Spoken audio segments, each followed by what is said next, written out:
ಹೇಳುವುದರಿಂದಲೇ ನಾವು ರಾಮಾಯಣದ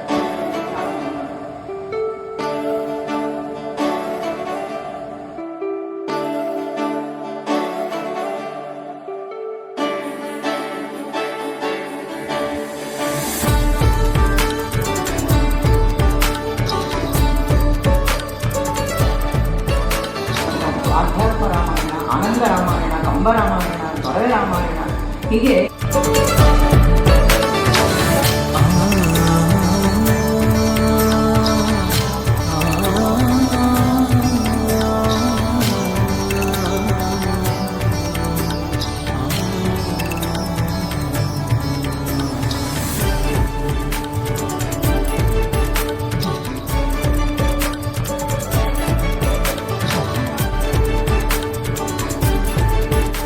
ಮಧ್ಯದಲ್ಲಿ ಅವನಿಗೆ ಗುಹನ ಭೇಟಿ.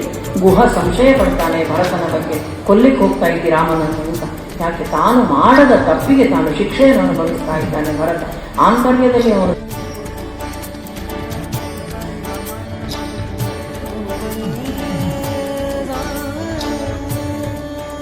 ನಿಮ್ಮಿಂದ ಈ ವಿವರಣೆ ಸಿಕ್ಕಿದ್ದು ನಿಜವೂ ಕೂಡ ನಮ್ಮ ಒಂದು ಯೋಗ, ಒಂದು ಭಾಗ್ಯ. ಈ ದೇವಸ್ಥಾನದಲ್ಲಿ ಹೀಗೆ ಶ್ರೀದೇವಿಯು ಆಯುರಾರೋಗ್ಯ ಐಶ್ವರ್ಯಾದಿ ಸಮಸ್ತ ಸೌಭಾಗ್ಯಗಳನ್ನು ಅನುಗ್ರಹಿಸಲಿ.